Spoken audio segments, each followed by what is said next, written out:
Olá pessoal, tudo bem com vocês? Espero que sim. Estamos aqui então para mais uma aula com vocês novamente. Sou o professor Bruno da disciplina de Física e hoje eu vou dar continuidade a um tema, oscilações e ondas. Então, essa é a segunda aula desse mesmo tema, tá ok? Então, hoje eu vou entrar na parte referente ao conteúdo de ondas, tá ok? Então, para quem não assistiu, a aula anterior eu foquei nas oscilações, expliquei um pouco sobre o que elas eram, ou melhor, o que elas são, e também como descrevê-las a partir das funções matemáticas. Então, hoje, gostaria que vocês conferissem comigo aqui na imagem, tá ok? E não esqueçam, é sempre bom lembrar, de ter em mãos um caderno, uma caneta, um lápis para fazer as anotações pertinentes, certo? Então, vocês podem perceber na imagem o que é que são ondas, então. Uma definição de ondas, as ondas são perturbações que se deslocam no espaço, transportando exclusivamente energia de um ponto para outro. Então, tem algumas informações que são importantes frisar para vocês. A primeira delas é que ondas são essas perturbações que se deslocam no espaço, e uma onda, ela não transporta matéria, ela transporta sempre energia, ok? E aí vocês podem observar aí no exemplo que nós temos aí uma gota de água caindo, e essa gota de água, quando ela cai sobre a superfície, ela vai causar uma perturbação que vai se propagar ao longo do espaço, que foi o exemplo que eu dei para vocês. Então perceba que a superfície ela tende a vibrar e essa energia que está associada à perturbação passa a se propagar de um ponto para outro, tá ok? Quanto à sua natureza, existem dois tipos de onda: a onda mecânica e a onda eletromagnética. A onda mecânica, pessoal, é aquela que necessita de um meio para se propagar. Então, toda onda mecânica, ela só existe onde existe um meio material. Um exemplo que eu posso dar para vocês de maior destaque é o som. O som nada mais é do que uma onda mecânica. Sendo assim, o que isso significa? Que só pode existir som onde existe matéria. Lugares, por exemplo, como o espaço sideral, onde não existe matéria, onde é um vácuo, o som ele não pode existir. Então, por exemplo, aqueles filmes de ficção científica, ou com aquelas batalhas de naves espaciais, com aquelas explosões, na verdade, se existisse algo daquele gênero, não seria possível ouvir nenhuma explosão, porque como isso acontece no espaço sideral, onde há um vácuo, onde não há matéria, então o som não poderia se propagar por ele ser uma onda mecânica e necessitar de meio material. Já a onda eletromagnética são ondas que não necessitam de um meio para se propagar, elas podem se propagar em qualquer lugar, porque diferente da onda mecânica, uma onda eletromagnética ela é composta por dois campos, que é um campo elétrico e um campo magnético, e ambos se sustentam. Logo, uma onda eletromagnética ela pode se propagar em qualquer lugar do espaço, tendo matéria ou não. E um exemplo que já foi trabalhado nas nossas aulas anteriores é o Sol, a luz do Sol. A luz do Sol nada mais é do que uma onda eletromagnética que se propaga no espaço, saindo do Sol e chegando até o nosso planeta. Quanto ao tipo de propagação, as ondas podem ser transversais, que são aquelas em que a direção da perturbação é perpendicular à direção da propagação, e longitudinal, que é aquela em que a direção da perturbação é paralela, ou seja, lado a lado, com a direção da propagação. Vamos ver aqui alguns exemplos para vocês entenderem. Observe então aí, no caso dessa corda, né? Nós temos aí na primeira imagem uma onda mecânica e transversal. O que faz ela ser mecânica? Porque ela necessita do meio, que nesse caso é a corda, onde ela está se propagando. E o que faz ela ser transversal? É o fato de a direção da perturbação ser perpendicular, ou seja, para cima, e a direção de propagação ser da esquerda para a direita. Então, note que elas são perpendiculares. Outro exemplo.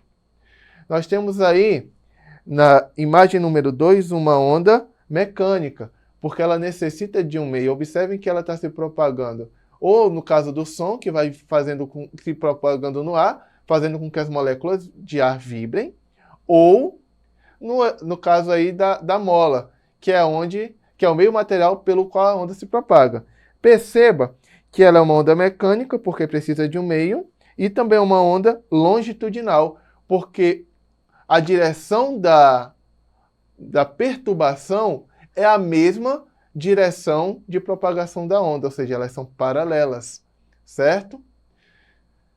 Outro exemplo, a luz das estrelas. A luz que provém das estrelas, como na imagem que vocês podem observar aí, é um exemplo de onda eletromagnética. Por quê? Porque a luz das estrelas, elas não precisam de um meio para se propagar, elas se propagam pelo espaço constantemente, certo? E também são ondas transversais. A próxima imagem, a luz do Sol, a luz que sai do Sol e chega no nosso planeta, entrando em contato com a placa solar, né? Nesse caso, gerando energia elétrica para a residência. Também é uma onda eletromagnética, como já foi mencionado anteriormente para vocês, certo?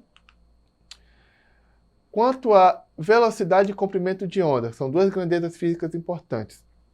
Observe novamente aí na imagem que nós temos aqui essa parte gráfica, que nada mais é do que o padrão oscilatório da onda, que já foi explicado na aula anterior. Então, nós temos aqui a amplitude, a crista e o vale, e o comprimento de onda, como já foi falado na aula anterior, é a distância entre duas cristas ou dois vales. E o período é o tempo necessário para se formar duas cristas ou dois vales. Lá da primeira série, nós sabemos que a velocidade é a distância dividida pelo tempo. Nesse caso, pessoal, a distância característica é dada pelo comprimento de onda, como estou destacando aqui para vocês. E o tempo é dado pelo período da oscilação. Ou também pode ser calculada como o comprimento de onda vezes a frequência. Então, essa aqui é a fórmula que nós vamos usar, tá ok? Então, é interessante vocês anotarem essas duas fórmulas no caderno. A que relaciona o período e a frequência, que eu estou destacando aqui, e a outra que está destacada de amarelo, que é usada para calcular a velocidade, no caso, característico da onda, ok? Então, anotem rapidinho. Bem, acredito que vocês já anotaram, agora vamos seguir para um exemplo. Observem no exemplo. O esquema abaixo representa ondas periódicas de frequência 5 Hz que se propagam numa corda. Então, observem que na parte gráfica nós temos os valores do comprimento de onda, 50 centímetros, e temos o valor da amplitude, de 5 centímetros. Considerando os dados do esquema, ele quer saber o quê? A amplitude, a velocidade da onda e o período dela. Nesse caso, a gente vai calcular os valores e conferir qual a alternativa certa. Vamos começar então, tirando os dados do problema. Quais são os dados? Nós temos a frequência, que é 5 Hz, ou 5 oscilações por segundo. Nós temos a fórmula que se usa para calcular a velocidade, como já foi pedido para vocês anotarem, e a relação entre período e frequência, que vocês também já anotaram no caderno. Vamos então começar transformando as unidades. Nós temos então que o período que eu estou destacando aqui para vocês, ou melhor, desculpa, o comprimento de onda equivale a 50 centímetros, que é a distância entre as duas cristas. Nesse caso, como ele está em centímetro, nós vamos transformar para metro dividindo por 100. E fazendo a divisão, nós vamos ter então que o comprimento de onda é 0,5 metros. Ok? Em seguida, nós temos o seguinte, que a amplitude equivale a 5 centímetros, como vocês podem perceber aqui no esquema. Logo, a alternativa D e a alternativa E não podem estar certas, porque o valor das amplitudes são diferentes do valor que nós temos aqui.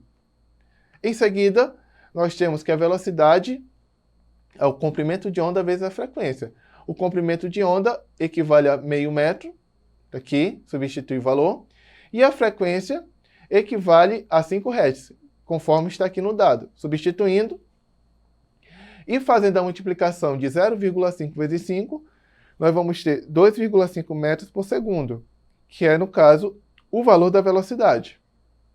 Depois, nós temos que o período é o inverso da frequência. Observe, então, a fórmula que foi pedida para vocês anotarem. E aí nós vamos pegar o f e substituir pelo valor de 5 Hz, que equivale à frequência. 1 dividido para 5 dá 0,2 segundos, que equivale ao período, ou seja, o tempo para se completar uma oscilação. Sendo assim, a alternativa certa é a letra A, que é aquela que compreende todos os resultados calculados aqui e exposto para vocês, ok? Vamos agora então para o nosso exercitando. Vamos então ler a questão juntos. Sobre as ondas sonoras, é correto afirmar que não se propagam. Logo, observa aqui que eu estou destacando o não para vocês. Então, qual é o meio, ou qual é a região, melhor dizendo, em que as ondas sonoras não se propagam? Lembrando para vocês que as ondas sonoras são ondas mecânicas. Logo, elas necessitam de um meio para se propagar. Então, aonde que as ondas sonoras não podem se propagar? Letra A, atmosfera. Como nós sabemos, a atmosfera é composta por vários gases. Então, o som pode se propagar na atmosfera. A água também é um meio material. Então, o som pode se propagar na água. Letra C, vácuo. Como foi falado para vocês, o vácuo representa a ausência de matéria. Logo, não tem matéria. Sendo assim, se não tem matéria, o som não pode se propagar nessa região. E para a gente ter certeza, vamos ver a letra D. A letra D diz meios metálicos. Como são meios metálicos, o som pode se propagar em meios materiais. Sendo assim, a alternativa certa é a letra C. Ok, pessoal? Pessoal, então, vamos chegando aqui ao final de mais uma aula. Eu agradeço pela atenção e eu gostaria de deixar como sugestão de pesquisa para vocês que vocês fizessem uma pesquisa sobre o funcionamento dos aviões supersônicos, que são aqueles que têm a capacidade de transpor a velocidade do som. Então, faça aí a anotação no seu caderno, faça uma pesquisa sobre como eles funcionam, qual a tecnologia presente neles. E, pessoal, não esqueçam de acessar os demais conteúdos que estão na plataforma Eduque. Vamos ficando por aqui. Agradeço pela atenção, fique com Deus e até a próxima.